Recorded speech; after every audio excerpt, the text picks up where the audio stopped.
Throughout the years, we've been able to slowly come to grips with this weird passive strangeness between communities in all corners of the Souls scene, and have one by one become estranged or empowered by this invisible lattice of in-grouping and out-grouping that's been generally present in most, if not all, of the competitive PvP communities. Problems exist between communities, mainly stemming from clique drama. Grudges between individual people inform the divides between entire factions of community. Feuds are maintained years after inception, and maybe the most damaging among these, individuals are victimized by hazing groups as pariahs, or by harassment groups as worse. This will be a larger examination on trends I've seen overall in the sociological spheres relating to Souls, and especially Souls PvP. The things I hope to examine are not unique to the Souls PvP community genre, but they are frequent herein.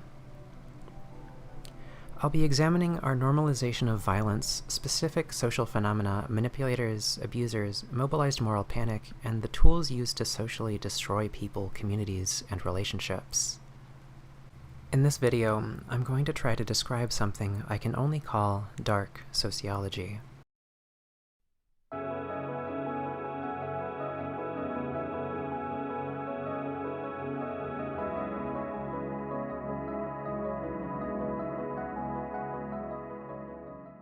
There's plenty of armchair psych done to describe all of this stuff involving how the pattern happens, and I've seen it presented as a very well-rounded thesis on human nature.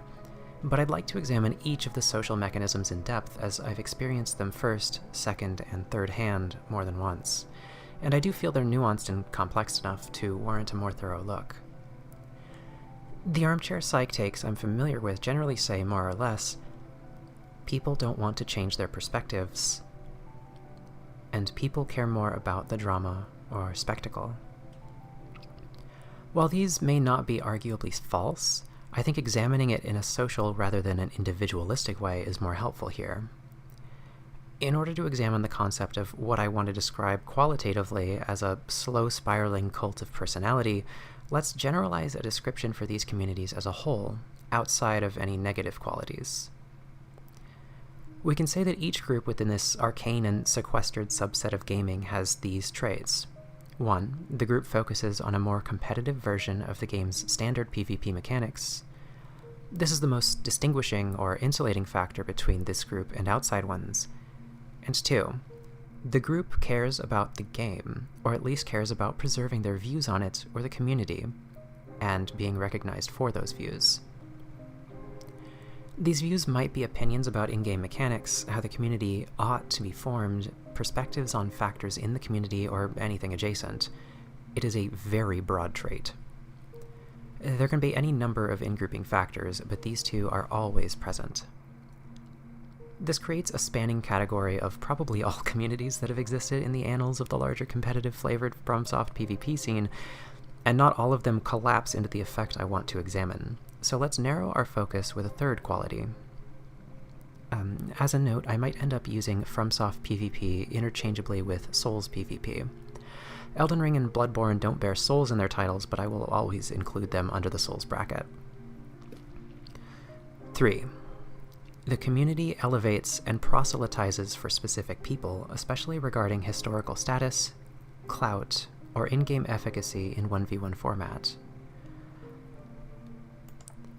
Like many others, this effect often comes from the top down, and is one of the first projections made by the community organizers. Artorias of Artery Artoria has earned our respect and regard over the years, so their continued presence and opinions are more valuable. These groups sprout innocuously as people separated from the main bulk of Souls gamers. That is to say, for these groups, there is the tourists, and there is us. The difference between tourists and us may be as simple as having found the community in the first place, or as convoluted as being vouched for by a number of existing members. Let's take these 3 tribe qualities and give them a name. Townships. Townships are normally centralized on Discord, but can exist as a PSN group or even a loose group of Twitch chatters. Some townships exist as subsections of others, or smaller in-groups of a larger community. We can categorize townships into a number of stages. The ones with very relaxed in-grouping rules, ones which are the most easy to join, can be called Stage 1. These generally only require that a person knows the community exists in order to join. Stage 2 townships are born when a smaller group branches into its more insular community with members from a Stage 1 township. This effect can be stacked up like a Matryoshka doll for as long as members continue to contribute to each social atmosphere. For simplicity's sake, I will refer to them as low or high townships instead of referring to them by specific numbers. If we apply this in the opposite direction, the larger, more popular FromSoft communities can be thought of as Stage 0. Now that we've established a broader perspective on townships, let's examine some of the mechanisms by which they interact with one another. We can respect each as a complex political entity across a number of spectrums.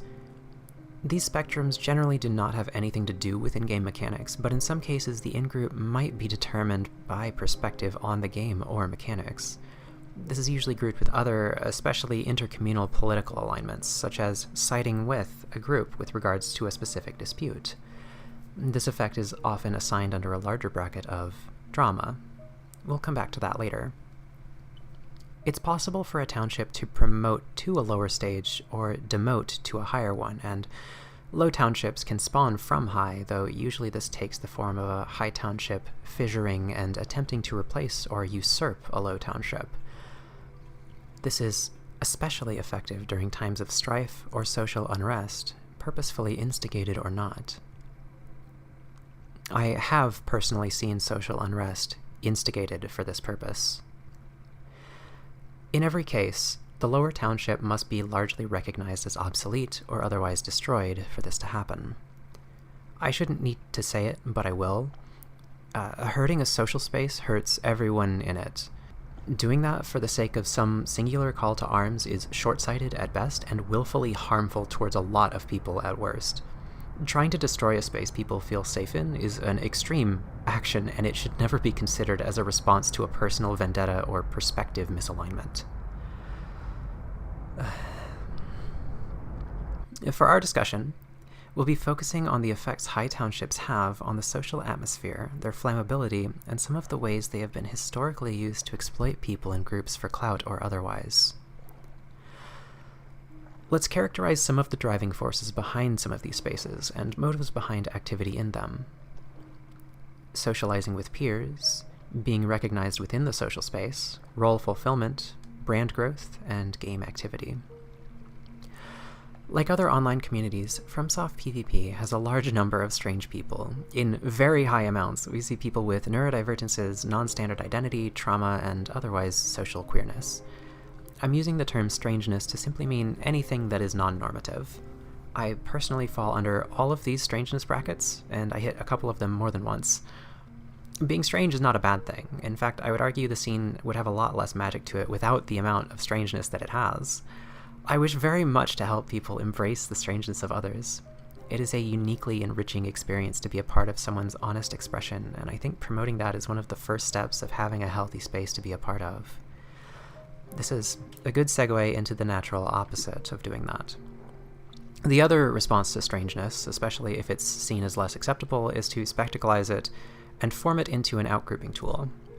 Those on the in-group do not express strangeness like that, and so find distinguishment in being elevated from that strangeness. Some people actively seek out spectacles like this and even work to instigate them. This secretive hazing exists to grant catharsis to the abuser and reinforce their social status, as well as to increase activity for their township. The spectacle itself doesn't need to be a means to an end, it is the goal. This obviously does a great deal of harm not just to the victims, but anyone who knows enough about this pattern to feel paranoid about their own strangeness or expression. It's difficult not to fall into the trap of spectacleizing others to earn clout if you are reliant on these spaces for social recognition and community. People who are online are generally more vulnerable to these predatory social systems. Avoiding negative social consequences means seeking clout. It means following these established abusive norms. My goal is not to shame anyone here who is stuck in this system. I think this is a real problem that's difficult to solve. It isn't an individual's fault when they end up getting grifted by these legitimately cultish social patterns. It takes the entire community to heal the entire community. This is one of the avenues of attack for people in the community whom are legitimately abusive to express abuse and manipulation. If you've been near the inner echelons of these townships, you've probably noticed this phenomenon where a person is extremely emotionally intelligent and highly confident in their ability to sway a societal or individual perspective. It's a toxic and arrogant worldview and facilitates, I think, some of the most horrible abuse we go through as a community. The abuser will harm others with intention and weaponize these social mechanisms to isolate them. This falls under a larger pattern of normalized spectacleization and also serves to strong-arm their township to abandon the target. A manipulator with roots in the township can use their sway to change high township perspectives on a person's actions or even establish rumors about them when no one has any means of confronting them. The amount of phrasing the way a person acts is staggeringly effective versus the amount of evidence truly needed to establish a narrative about and isolate a person from their community. I'm not trying to blame any community leader or any leadership either. Any township's resistance to incoming information is hardened by years of interactions with actual misinformation that exists in the game's stratums. Very little information exists in distilled form, and so the only process by which any individual distills it is from a place of mutual trust with the township themselves. We have all learned to trust the dedicated work of the few. It will come as news to no one who's been vested in the series that the various forums and wikis are fraught with inaccuracies and outright misinformation in some cases. The process of promoting reasoned information in these spaces has always been a daunting, draining, and thankless task, as it always feels like there are countless people willing to flood the conversation with clout-seeking vitriol and harmful rhetoric.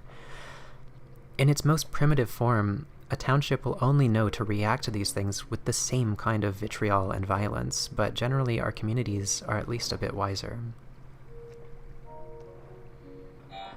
I'll be taking a short tangent to showcase Innuendo Studios' video on the ship of Theseus from their larger series on the alt-right Playbook. The series itself is a powerful and direct look into these mechanisms being used for shifting political ends, community fracturing, radicalization, and the increase of fascist rhetoric in modern social spaces. Bear with me, it'll become relevant why this is here in a minute. The rhetorical ship of Theseus is a devilish maneuver because it relies on the kinds of substitutions that are, in a vacuum, defensible. Yes, a person who spreads private information is just as much a doxer as the person who acquired it. Yes, a person who is anti-sex worker is typically operating in a sex-negative attitude. Many of these substitutions will work in context, but the ship of Theseus is about making an inordinate number of substitutions and then burying the context. One can make the already dubious argument that this isn't technically a lie, but it's meant to form a picture in your mind of something that didn't happen. Public figure X personally releasing private information as an act of directed harassment. The necessary context that describes what actually happened is only provided when the statement is challenged, usually in the form of lawyerly hair-splitting. We can cite precedent that in the case of Twitter personality Q versus NeoGAF, the leaking of Twitter personality Q's name was considered doxing, so it stands to reason. This gets you mired in the truthfulness of individual claims, debating technicalities of a statement blatantly meant to deceive. You're never given a chance to articulate the original statement before its transformation. Its final form just sits there, pristine and shareable at the top of your enormous Twitter argument, and we've already discussed the power of statements that are short, quippy, and wrong. Cutting people off from their communities. The statement, "someone who used to work with public figure X liked a tweet that had my name in it," gets converted into "public figure X doxed me" for the purpose of turning public figure X's community against them, with the added benefit of gaining favor with anyone who already hates them. It's a standard abusive boyfriend tactic. If you want to mistreat someone, first you cut them off from their friends. In the case of someone who is embraced by the progressive community, you slander them using something that community cares about.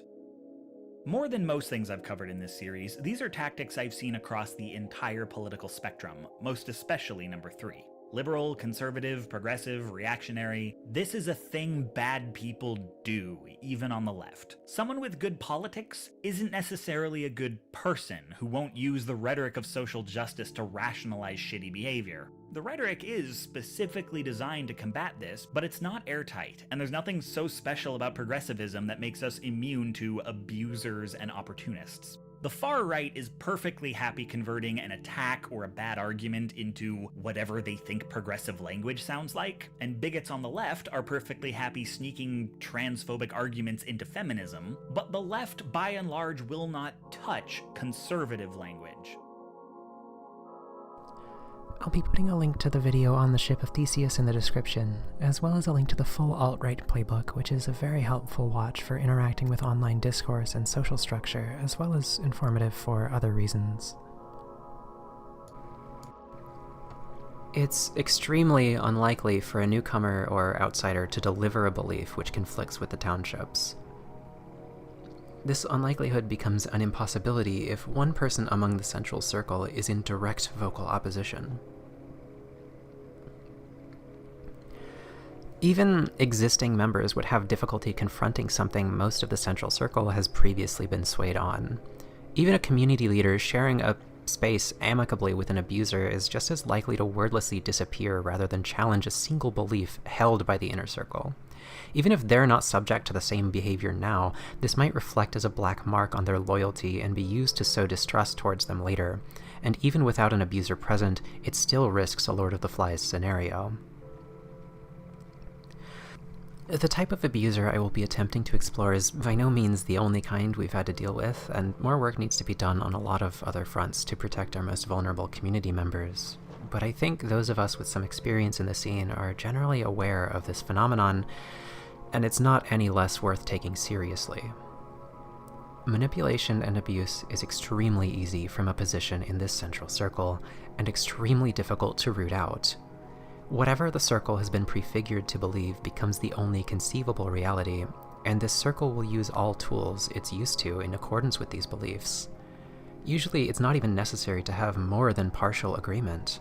As long as the abuser can instill a single hook of doubt, that's generally enough to leverage sweeping decisions for the community's actions.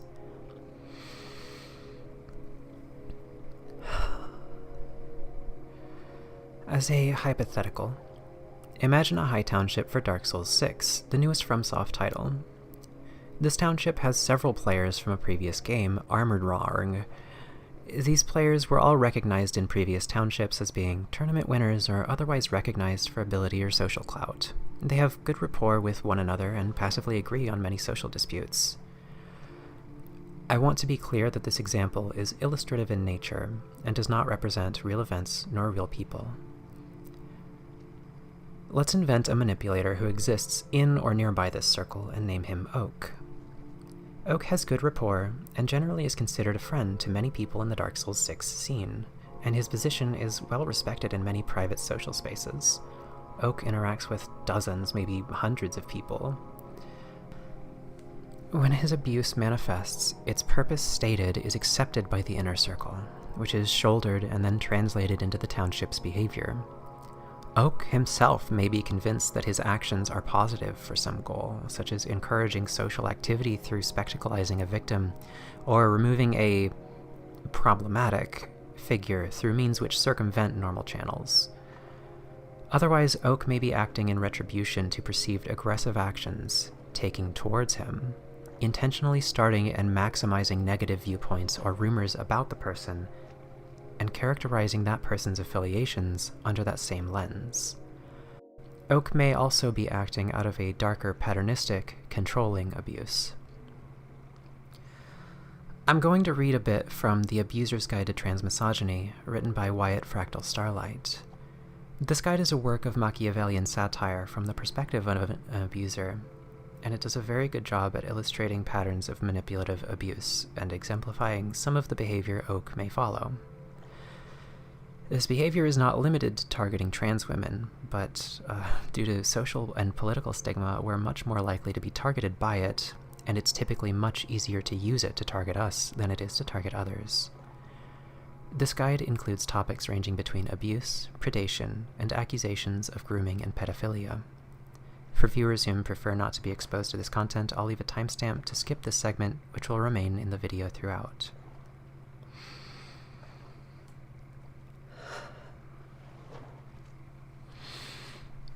It takes some more searching, but if you can just find something to take out of context to frame your victim, you can turn the language of social justice against the very people it was created to aid. Hell, working to frame your victim as enacting the very same transmisogyny you're trying to ruin her life with is one of the most effective approaches, as you can get the very beings who might protect her on your side if you play your cards right. The main factor of going for a hard and fast strike is finding some controversial point to grow a harassment mob around. Maybe your victim said something you can ship of Theseus into sounding racist. Maybe she chose to associate with someone already considered problematic.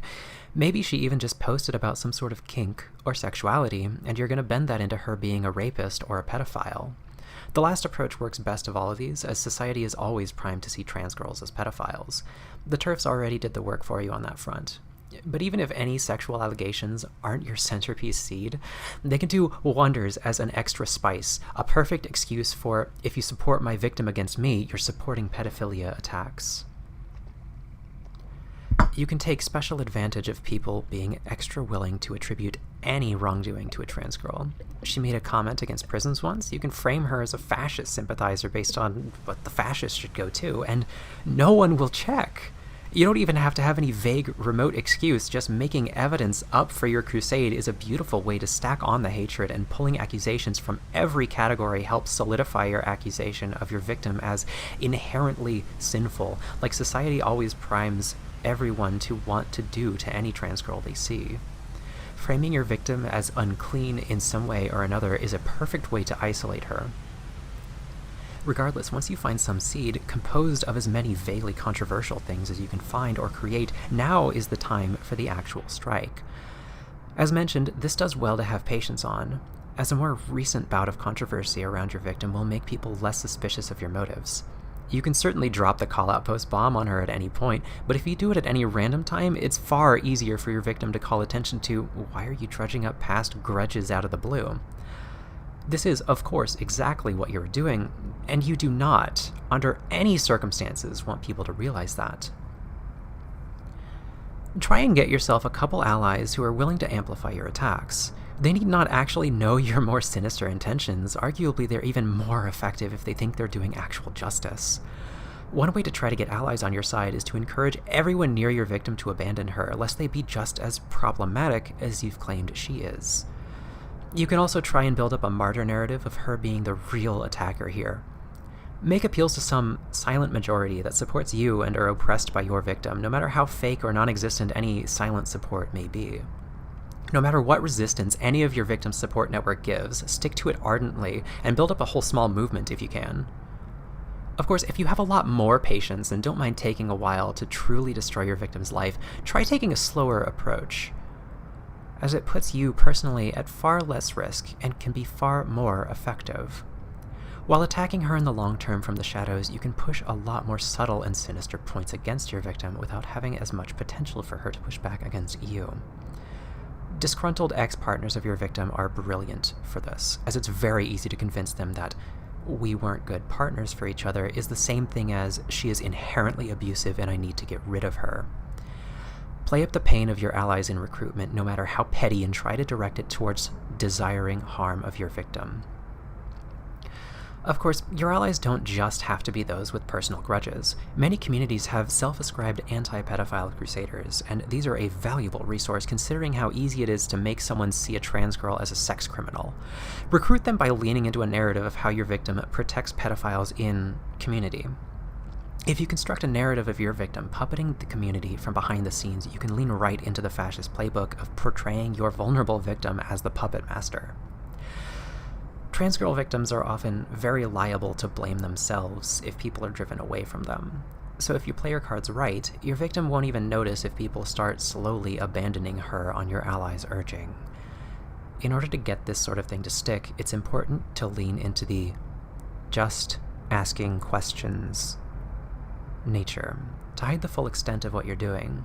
You're not smearing a trans girl as a pedophile. You're just asking questions about the problematic things she's up to.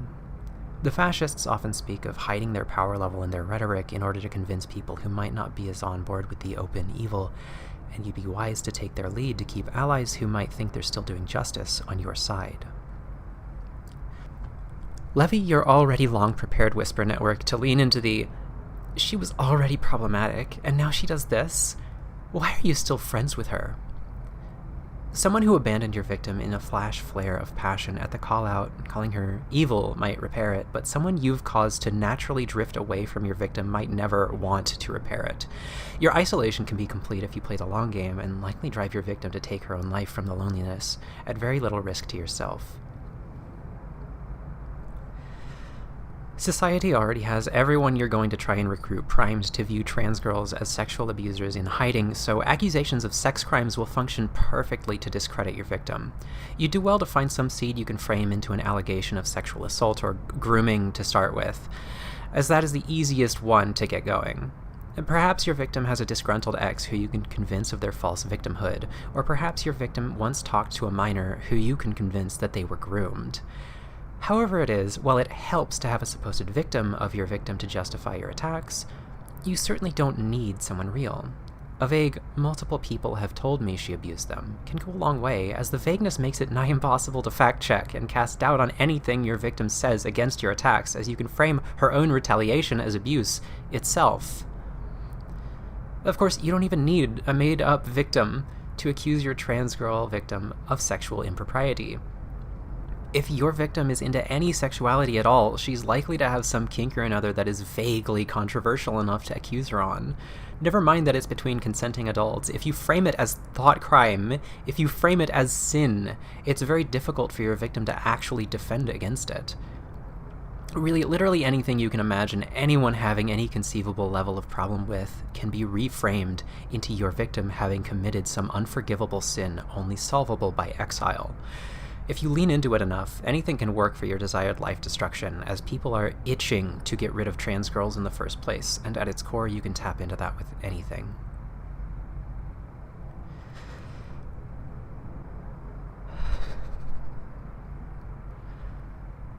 I highly recommend reading Wyatt Fractal Starlight's work in full, which is available under the handle Oremgold. I'll include a link in the description. Now, whether his victim, we'll call them Cyprus, is a trans woman or not, and whether or not they're subject to the same kind of extreme, horrible, and disgusting abuse as this, in order to combat it, they or any potential victim have to treat every one of their actions as potentially harmful to them, based on how it can be taken out of context, or used to source a rumor that will never go away. It's natural to end up treating it as a game on the abuser's terms, and in many cases, Cyprus really only has two options: to light a fire, cause the drama to get louder to spur support and solidarity, or simply leave the space altogether. I don't think I'm far off in saying disputes that escalate to this extent are one of our main historical sources of social fissures between entire communities. And even then, it's usually seeded from petty arguments about stat allocation or glitch usage. Oak's actions, whatever they are, propagate within the inner circle of this high township, and are at least normalized to reduce the cognitive dissonance people might feel towards them. Even those who disagree would risk creating a cascading fissure between two sides by confronting him about his actions. The harm such a fissure causes to communities is real, and it is very easy to consider the likelihood of this scenario as far too risky, muddying the correct course of action. In extreme cases, it may set things in motion to exile them fully in the same manner for speaking on behalf of Cyprus. At any rate, as soon as this circle reaches homeostasis of at least passive ambivalence, the main abuse can begin. Ambivalence is historically all it takes for the abuse to begin.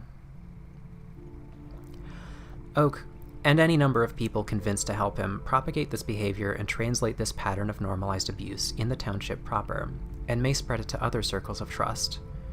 From here, the same cascade effect that a community fissure would follow takes place, only at the expense of the victims of this abuse. Except now, in order to combat these behaviors, they have to fight an uphill battle against the entirety of the highest section of this township, and most likely others. There is generally no structural mechanism for challenges towards these behaviors leading upstream, towards higher townships. While fighting against the current in this way, the ability to challenge them from below is usually actively disempowered and belittled. Check out these people who think they know better. Wild, huh?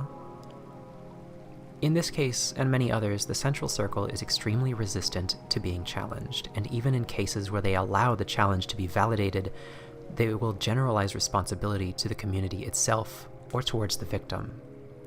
The ways the township supports a culture of insular trust is extremely hard to penetrate to stimulate any form of constructive discussion. Each layer this abuse is normalized in represents a new, impossible task which a single victim is simply not going to be able to do. An abuser may even be attempting to prompt such an event to pit two townships against each other in a feud. Never mind maximizing damage to one person, they've caused a lasting source of mistrust towards both ends of both communities they can use later to control others. Don't you know Cyprus is an XYZ community? Don't you know Cyprus talks to Elm? This space is where Cyprus goes, and they're a horrible person. The admins won't ban them. From this point, it's simply gravity and gossip that drives the rest of the spectacleization, the social pattern of adopting this abuse to start more types of harassment, more dunking, hazing, and punching down from less socially aware crowds. Once the cascade reaches a lower township, such as a public-facing community, the damage to the victim is permanent, and this kind of abuse becomes more easy for others to access, eroding the safety of anyone in the space, especially those who share traits with Cyprus. Such potential future victims have to treat any actions as potentially harmful to them, and understand that they will be viewed under the same magnifying glass depending on how similar they are. So, what can we do?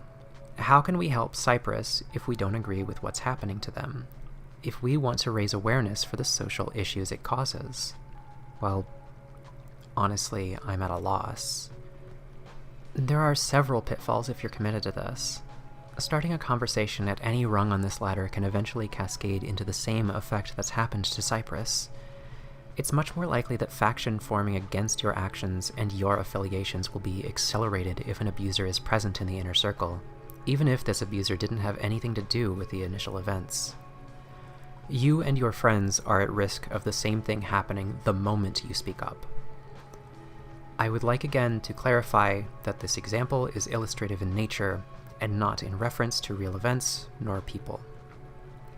I'm making this video to improve awareness in the community as a whole, not for any specific issue, but for the reasons we're unable to talk about our issues. Any constructed solution I offer, or anyone offers, will probably be exploitable in some way by an abuser, but being able to talk without platitudinous buzzwords, without harmful and toxic faction forming, without purposeless paranoia, will help. I say this as someone who struggles deeply with paranoia. It really is worth removing from the social atmosphere. What you can do in terms of prevention from a community leader's perspective is to be challenged. This doesn't just mean you listen to your community. This means the first step is to actively empower the largest number of people in your community to constructively challenge your community's leadership. Making sure social equity is empowered in the first place is crucial. This should be a two-way street for each person you trust enough to be responsible for positive change in your community. That can mean your admin team, the mod team, etc. They should feel that they can both challenge and be challenged. It's not a fix-all, but if it remains healthy and constructive dialogue, then that's a very good sign. You'll feel a wall from either side of it. It's worth giving trust to people who care enough to speak in earnest. On a level that's more personal, without looking at it as a social presence, if you're being told about someone, you can ask them about it. Hear what they have to say. There's plenty of reasons to be upset with people, but it very seldom requires that an entire community bands together in solidarity against them.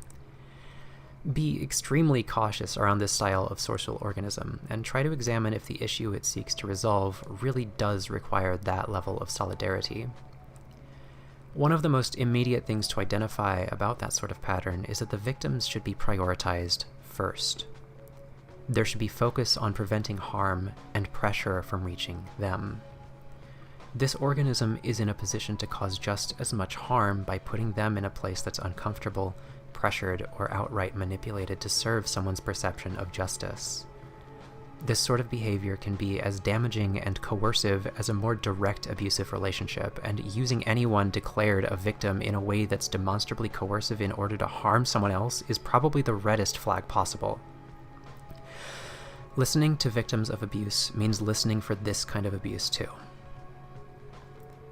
This phenomenon isn't limited to affecting lesser-known people. It happens to people with viewership. People are outsidered or made into lolcows and targets of systematized harassment at all ranges in this stratum. Even popular content creators get made into outsiders across entire game communities over little more than passive disagreements. The genre of Souls is extremely high risk to be a part of because of the level of harm people will cause others for reasons that are so tragically unwarranted, and for the tools that people have available to do that. I don't think that Souls PvP as a community is uniquely vulnerable to this when compared with any other gaming scene, but I do have the opinion that our greatest strength, our strangeness, also includes some overlap, some comorbidity, with the internal motivators that inspire people to abuse or cause violence. When I was younger, I spent some time wrapped up in things like that in these communities, and while I accept my actions as my own and I don't want to shed any ounce of responsibility for my behavior, I do think it's relevant to mention that it was easy to end up behaving that way because of how culturally normalized it was, and how much of a climate of paranoia we built around ourselves. The high school cliquey dynamics and the iterative convolutions of these spaces inspire faction-style behavior. Townships as a system are not bad inherently, and I wouldn't replace them with some utopia community pattern given the chance. These spaces are important to so many people, and they should exist. I do think it's important to improve what we can, but erasing the culture of so many spaces would be wrong in a lot of ways. I'm going to cite a bit from the BITE model of authoritarian control made by Steve Hassan and a linked resource on how to identify undue influence. This method is used to identify cults, which are much more extreme than any online space I want to use it to represent, but it's not exclusive to describing that kind of authoritarian control, and we can use it to, as the article says, describe the specific methods that cults use to recruit and maintain control over people. I've personally seen quite a few of the things listed in this model in these environments, and I would feel comfortable designating some of them as cults of personality. There will be a link in the description as well, as I think they're a good resource in general. Use of loaded language and cliches which constrict knowledge, stop critical thoughts, and reduce complexities into platitudinous buzzwords. I'm going to say a lot of local buzzwords without giving you time to process them. Tryhard, top-tier glitcher, meta, low-tier, try-easy, fisher, shitter, mid-tier. These words may have secondary connotations, and there are a lot more, but each have something in common. They are used to reduce complexity into platitudes. It is frequently seen as humorous or shorthand to do this. In addition, it may be enough to simply connect behavior or a person to a group in order to reduce them to such a concept. I'm not saying that all references to these terms are inherently reductive, but each instance does normalize that reductive behavior. Promote feelings of guilt or unworthiness, such as identity guilt, such as feelings over oneself being unwelcome without changing their identity completely, or feeling lesser due to their feelings about themselves. I could continue to describe the true extent of identity guilt in terms of gender and sexuality, which I am familiar with, but it would be a bit outside this video's scope. It would be useful for now to only look at this and anything else as a potential social tool for an abuser to use against a victim. If there is any presence, no matter how faint, it is trivial to elevate it into a hazing campaign with the right phrasing. There are people in any community's background with transphobic, homophobic, or otherwise bigoted beliefs which can be weaponized at a moment's notice. Your past is suspect. or your affiliations are unwise. These two generally involve extending or inventing problematic behavior. Social guilt. This is swaying a person using emotional means into feeling guilt or shame over social deviance as a means of controlling them. There are ways to express unhappiness with behavior without doing this. Next, I'll be reading from an article from the same source on undue influence. Undue influence is any act of persuasion that overcomes the free will and judgment of another person. People can be unduly influenced by deception, flattery, trickery, coercion, hypnosis, and other techniques. There are personality cults, particularly if one person exerts undue influence over another or small group of people, such as in a family. A destructive cult is a pyramid-shaped authoritarian regime with a person or group of people that have dictatorial control. It uses deception to recruit new members and does not tell them what the group is, what the group actually believes, and what will be expected of them if they become members. It also uses influence to keep people dependent, obedient, and loyal. Questions about checks and balances. What structural checks and balances exist within the organization to prevent abuse of power? If there are abuses or injustices, what structure exists to correct them?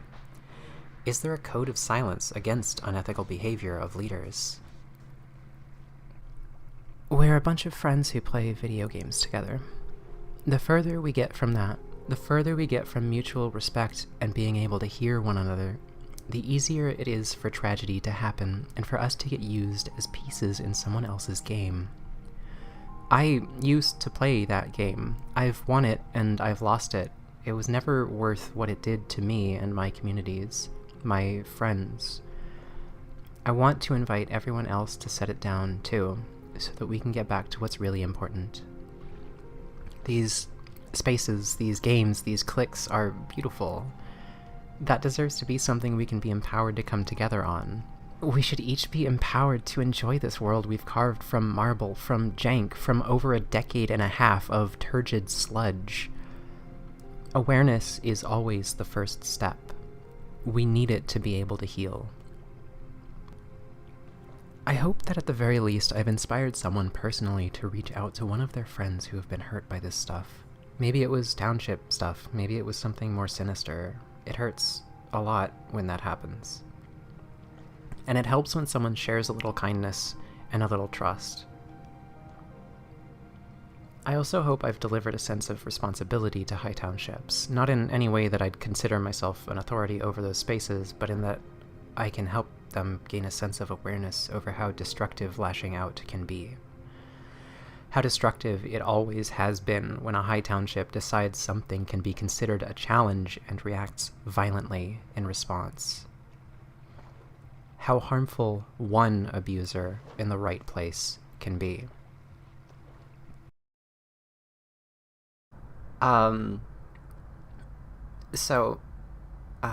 Did anyone reach out to you after the fact? No, not really. No one really reached out to me. Only after like a month, things have gone down. It was mostly just like me reaching out to people and trying to basically like convince people that I wasn't this fucking awful person that I was being portrayed as. Yeah, I mean, no one really like talked to me about anything regarding this. And at the point when people started actually like talking to me, it was already like those people have already like gone to communities where I was like a community I inhabit, and have tried to get some of the people in those communities, like my actual friends, have tried to get them to basically adopt this view of me as a super evil, manipulative, evil person. And only after they did that, after I tried to basically, I guess, alienate me from the community I was in, only then did they DM me being like, hey, wanna talk?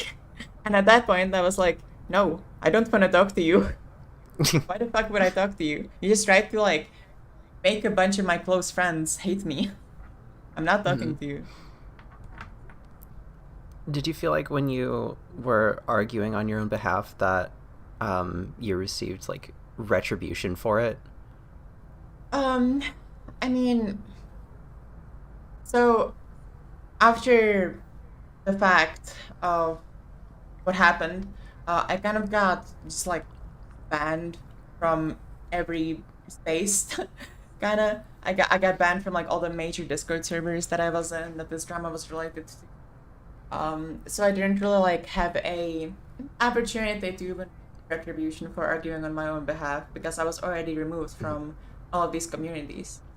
But the cases where I tried to explain people and get them to understand that I'm not an awful person or whatever, it was pretty much always met with like, I understand what you're saying, but this cannot be ignored. I cannot ignore this. You've done something absolutely terrible, and I can't forgive you, basically. It was never like, well, I guess people haven't gone after me publicly to try and, you know, like, make my life worse.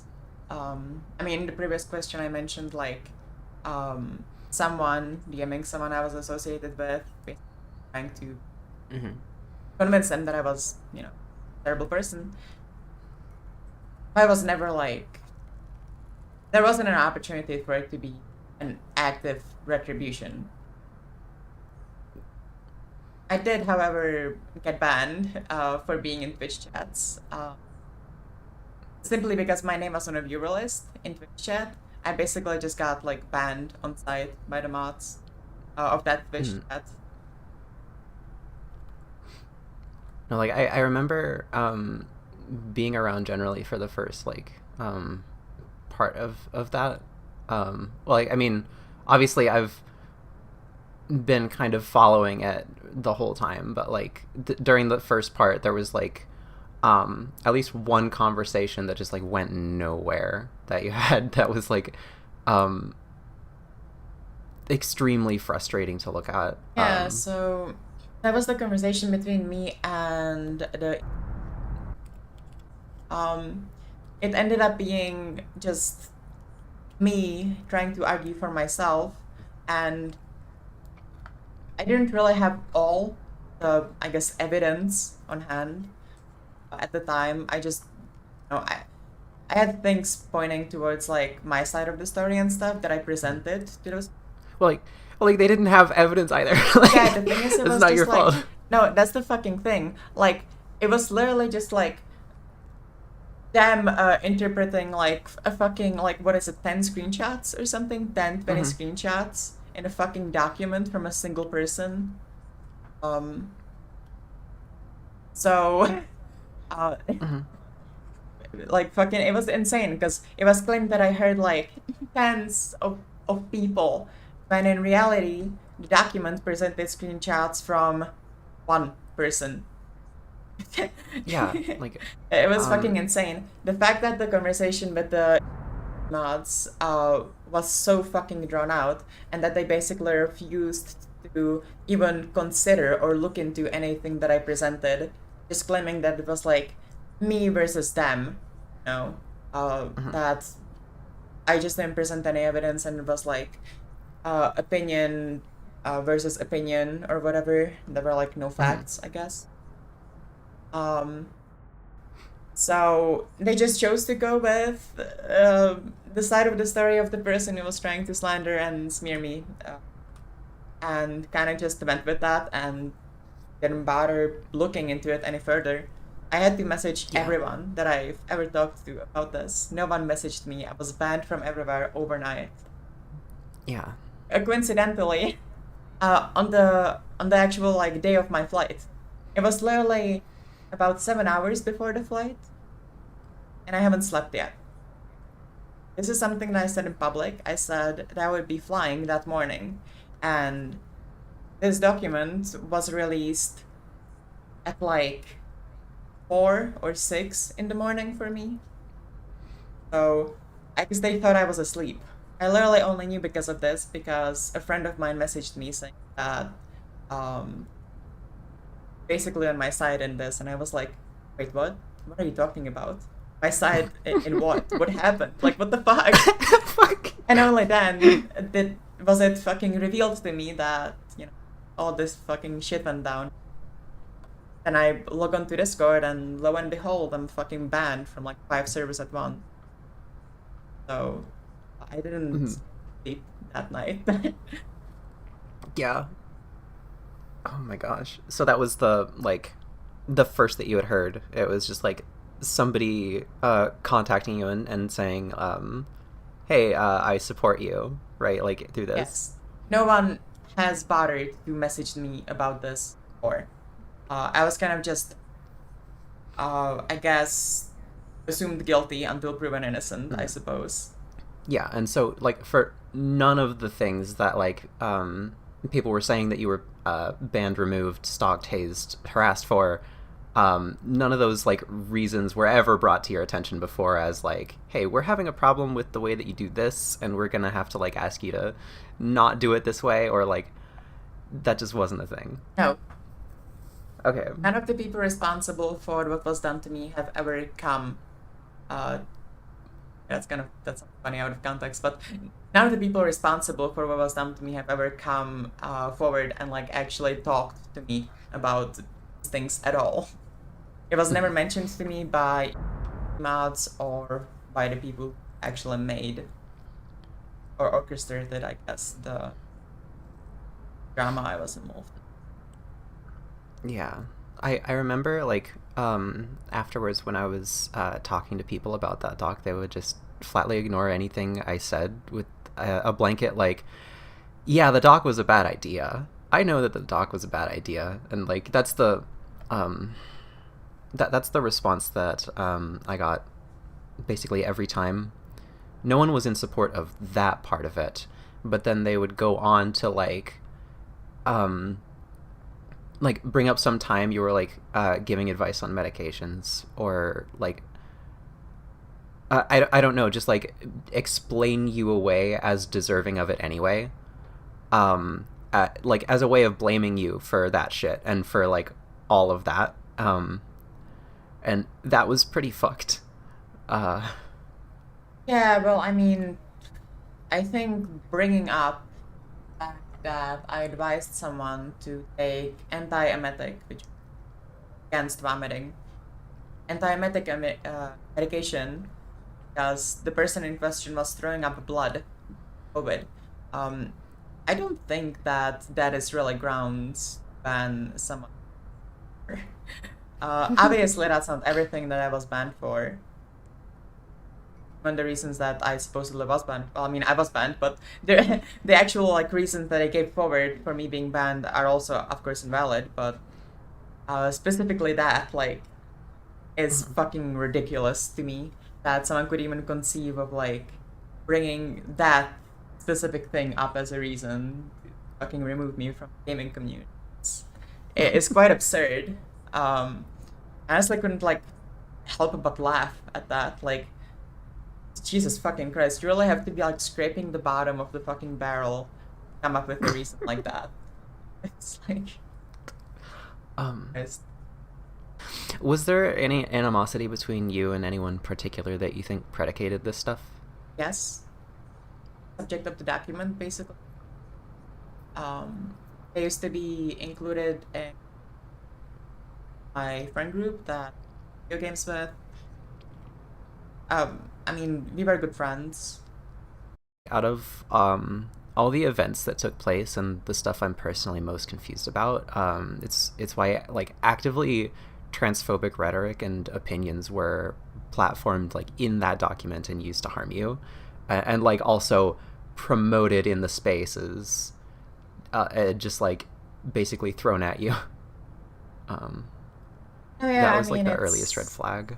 Yeah, I mean, like it's very easy to take that angle if you want to, bring a person down who you happen to have inside information on. I mean, before the fact, people did not know I was trans. People thought I was cis. Mm-hmm. It was only in this document that, people basically used all the dead aliases that I had before online.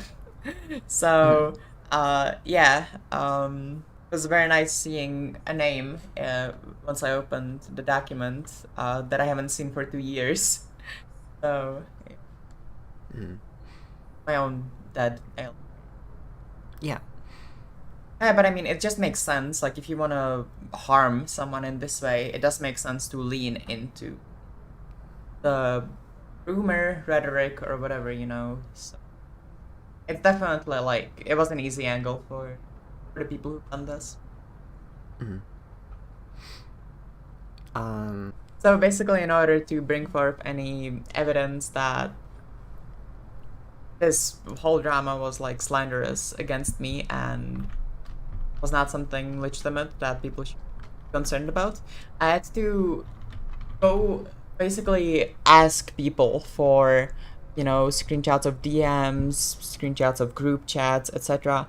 Because at the time that I interacted with the main figurehead of this document, I was basically the account that I interacted with them on did not exist anymore.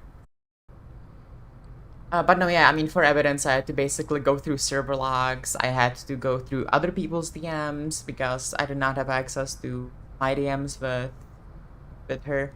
So it was very much like scraping at anything I could get to prove my point, I mean, it's not like the document itself presented any amazing evidence or anything that anything condemning in the unless you already basically off of reading the first like 2 lines of the document, unless you've already then made up your opinion about me, like a rational person would look at that and be like, oh yeah, I mean, these screenshots can be interpreted like a multitude of ways, and I don't have the full context, and this document doesn't provide the full context, and it specifically frames it in a transphobic light. So I kind of felt like the burden of proof was on me, way more so than them, because they've already established a reality where basically I'm evil, and all the evidence that was put forward by them for their case was interpreted as, in the light that they tried to present it in. Whereas if I tried to prove myself as not a terrible person, I'd have to provide way, way, way more evidence than what they have, of course. So, yeah, I mean, it just thrives on like setting up a scenario and then getting people to believe that scenario, regardless of what's actually true. It thrives on biases and transphobia, of course.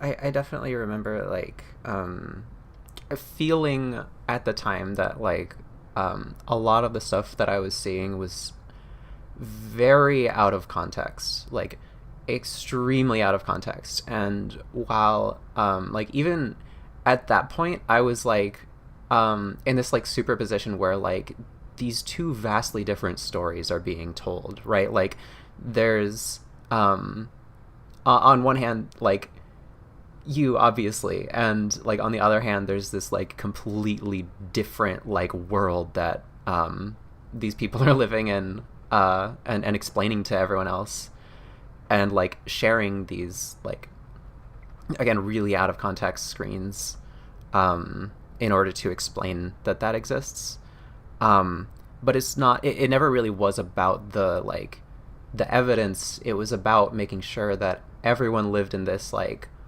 alternative version of events that like didn't require evidence, didn't require anyone to explain that it was real. It was a bizarre thing to witness and then be like personally it was bizarre to be stalked and like myself ousted from communities because of just like I don't know, not joining in on gang hazing you.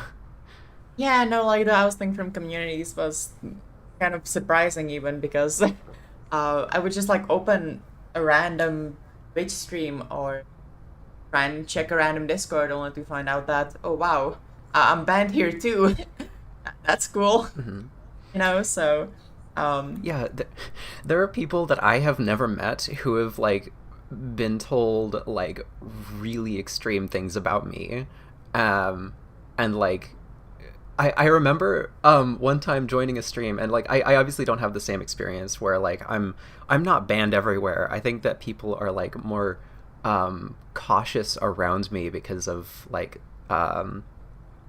again like some rumors that I don't have access to like dispute or even interact with meaningfully.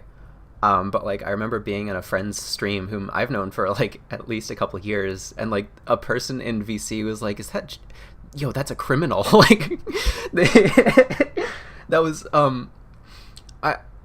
it was funny to me. It was a bit nerve-wracking at the time. oh yeah, I mean, it's kind of fucked when you open a Twitch stream and then you see someone's name who you know is responsible for what you've done. Or not what you've done, but, you know, fuck. This motherfucker hypnotized me into being a supervillain. No.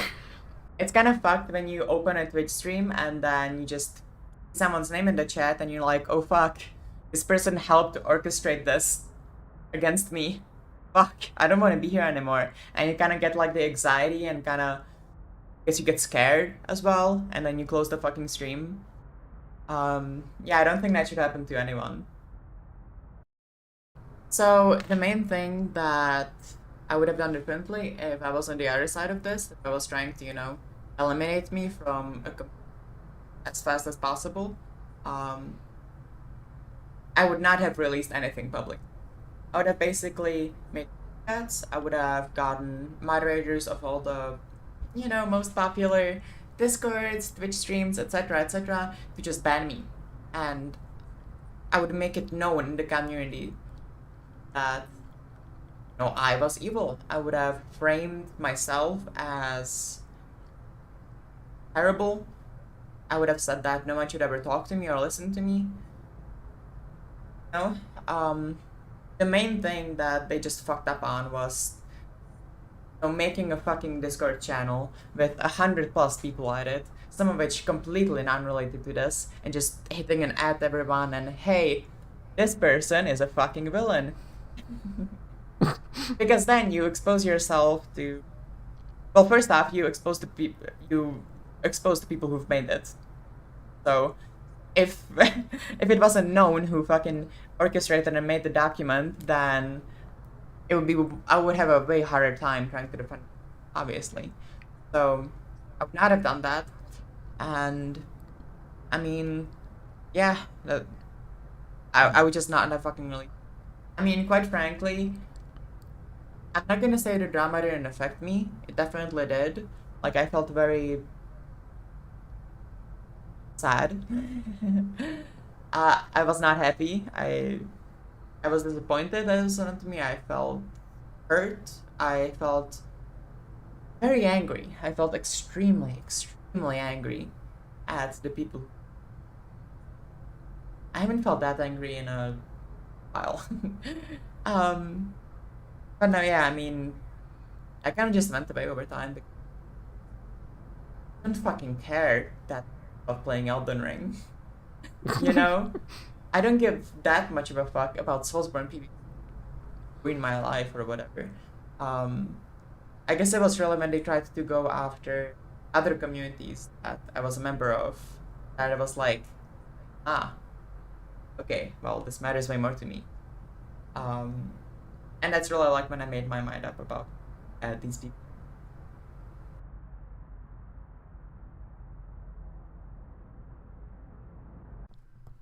This next essay was written by my friend.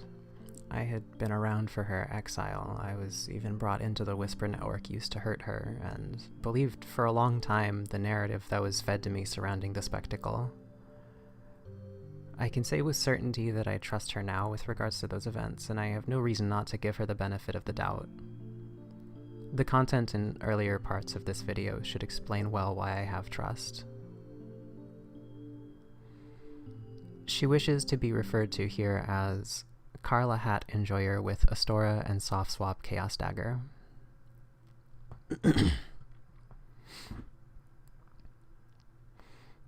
Hi. Last year, I was framed as a pedophile, predator, and potential threat to the community. I wasn't accused of it directly. The whole thing happened behind my back. No trial, no conversations, no questions. People banned me from their Discord without really talking to me. A longtime friend included. The people I messaged and replied already had made up their mind about me. I was a threat to the community. Not based on something that had happened within the community, but based on, trust me bro, here's a clip of her admitting she had a crush on a minor like 7 years ago. People couldn't be sure about me, and the clip was troubling. Not troubling in the slightest, however, if a person records others without their knowledge or withholds information about a potential predator for half a year. Besides that, you can never be sure about anyone.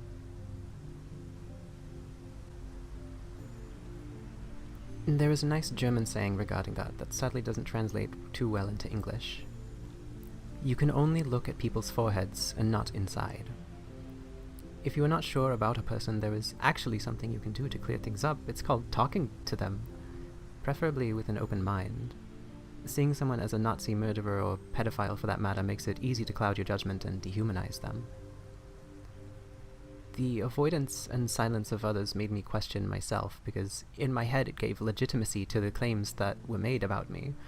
This led to me pondering and freaking out for half a year, because what if I actually was a pedophile? I was ready to leave any activity that had to do with kids and the occupation I was pursuing behind. I was ready to live my life in isolation. Should I discover I was a threat? I wasn't. And I never will be one.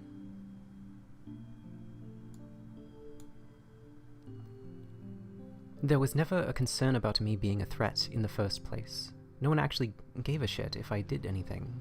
I know that because besides me being exiled from the community, nothing really happened. If I really was a threat, the community did nothing to address that problem. Like Bikini Bottom, I was just put somewhere else and left to do whatever. Which was precisely what the primal goal of this was. Get rid of me and hurt me in the process. There was never an inch of concern for minors in the community. It was always about not having to deal with the problem, or deal as much damage to my reputation as possible.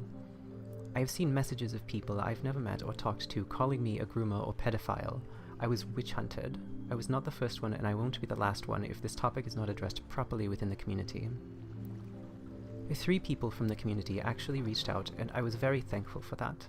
My longtime friend who at first banned me has also reached out and apologized to me. I have love in my heart for all of you. I am open for conversations with anyone who would like to chat. I do not intend to be part of the community ever again, however. As stupid as this might sound, being exiled from the community helped me advance in my life and grow as a person. In the beginning, I was afraid to leave my house, and being in close vicinity to children made me physically sick. Surprisingly, working with kids for a year now has worked wonders on that anxiety. While the initial shock was horrible, I'm in a much better place now. I know who I am, now more than ever, and no matter how hard anyone tries to paint me as someone else, I will remain who I am. Thank you for listening, and have a nice day.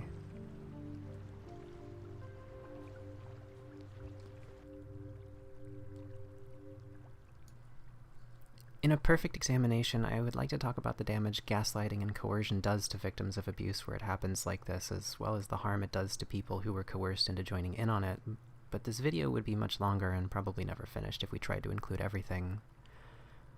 The goal of this video is to explain what happens, and to give a voice to victims of this abuse where it takes place, intentional or not, someone's fault or not.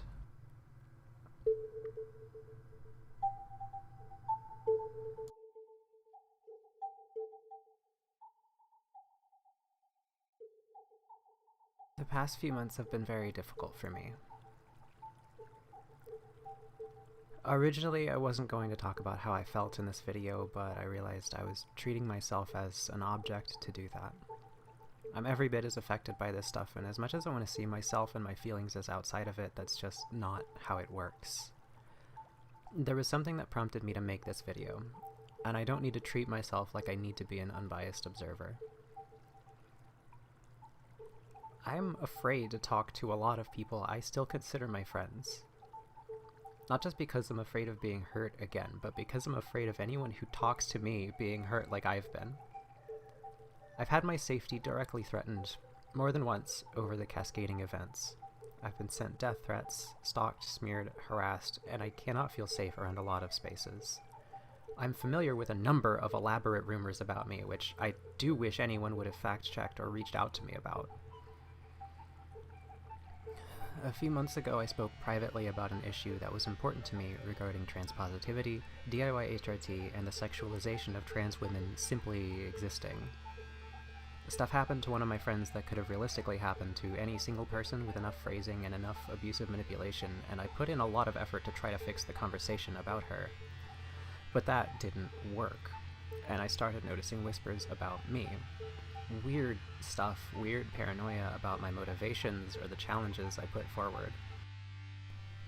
We need to be able to have conversations about concerns with people or behaviors, but if our only mechanism for doing so is this unhealthy Gamergate tier fever dream, then there cannot be a positive future. In places that this can't change, there never was a chance. We deserve better than this.